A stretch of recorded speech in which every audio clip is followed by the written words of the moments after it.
Bonjour tout le monde.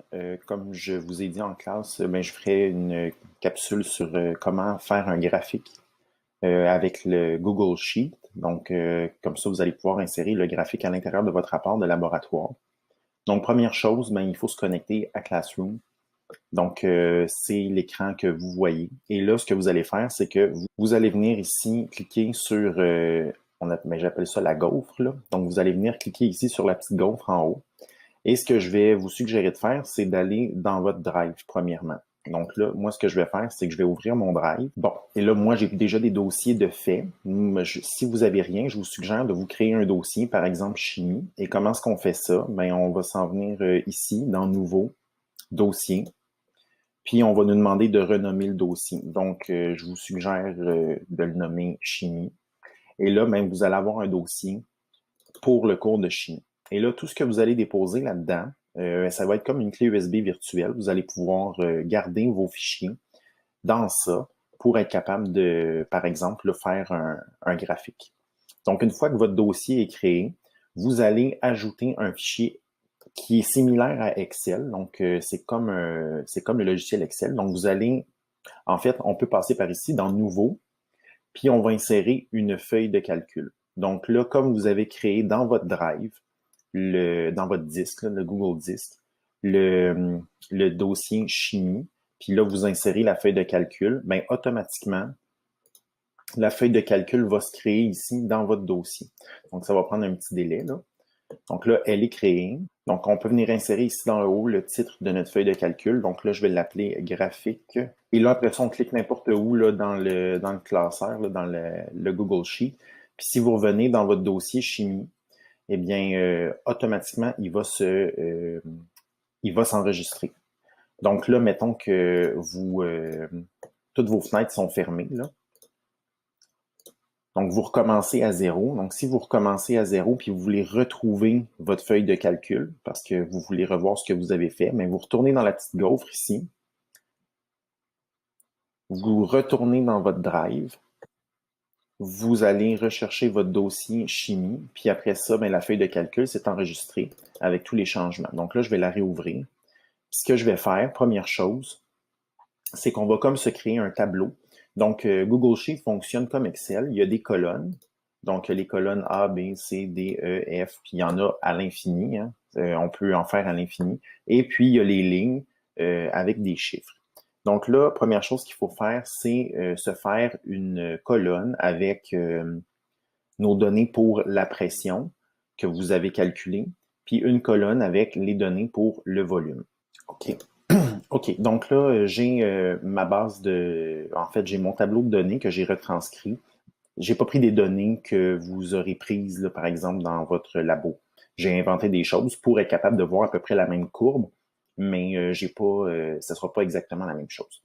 Donc, ce qu'on peut faire, par défaut, la colonne, juste pour qu'on puisse comprendre, là, ça, c'est les valeurs de X, donc notre pression est associée à l'axe des X et le volume est associé à l'axe des Y.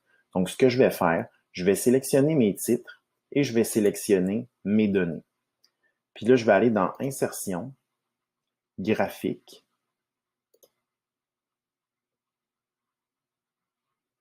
Là, c'est sûr qu'il y a un petit délai. Et là, ce qu'on voit, c'est qu'on voit tout de suite apparaître un graphique, mais on va pouvoir le modifier pour être en mesure de le rendre, là, en fait, pour être en mesure de voir les points, là, parce que là, on ne voit pas de points. Ils ont fait un graphique linéaire, mais on va devoir le modifier.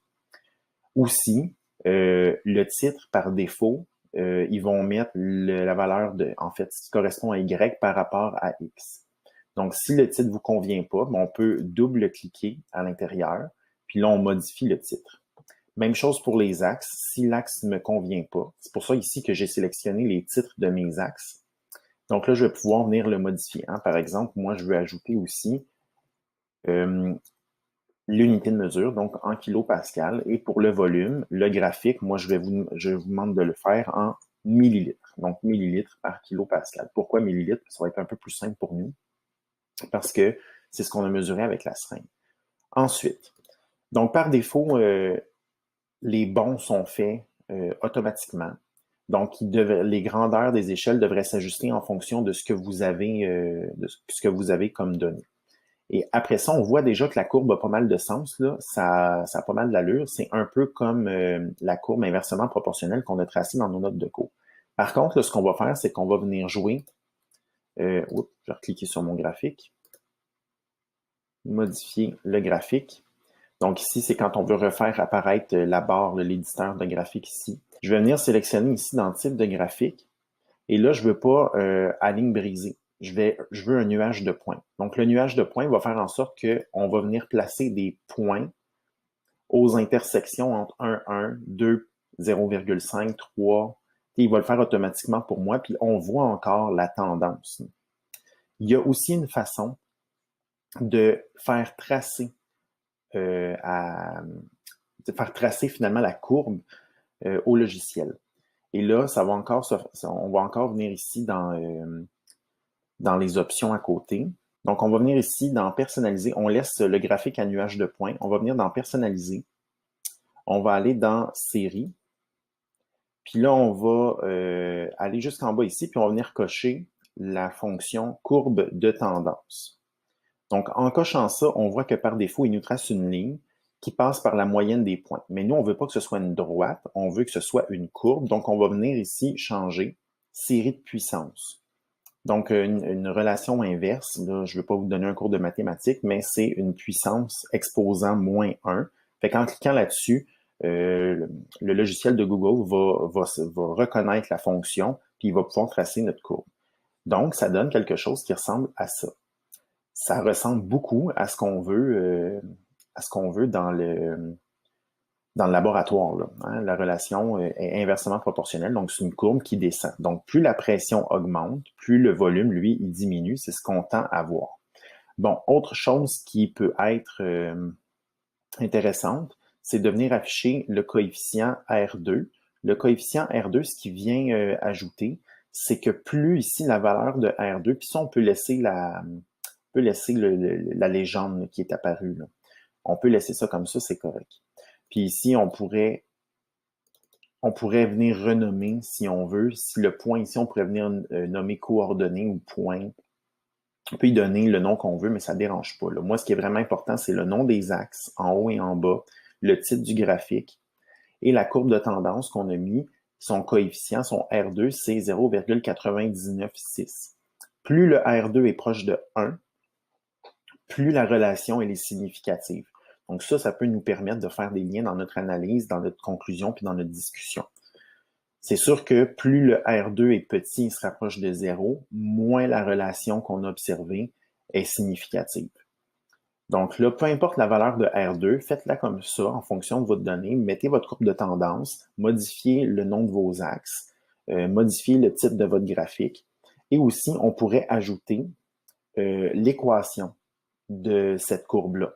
Donc, c'est toutes des informations supplémentaires qui éventuellement pourraient être utiles soit en chimie ou soit en physique. Fait que je vais prendre le temps de vous le montrer. Donc, on est encore sur notre courbe de tendance. Donc, on peut venir directement cliquer parce que peu importe où on clique dans notre graphique, là, ça va faire changer ce qui apparaît ici dans le côté. Donc, si on veut modifier la courbe de tendance, on clique sur notre courbe. Et puis, ici en bas, on peut venir ici, on peut en choisir finalement ce qui apparaît ici. Donc, en haut. On peut venir afficher le coefficient R2, puis on peut dire d'afficher l'équation. Donc, si on clique là-dessus, l'équation va s'afficher ici.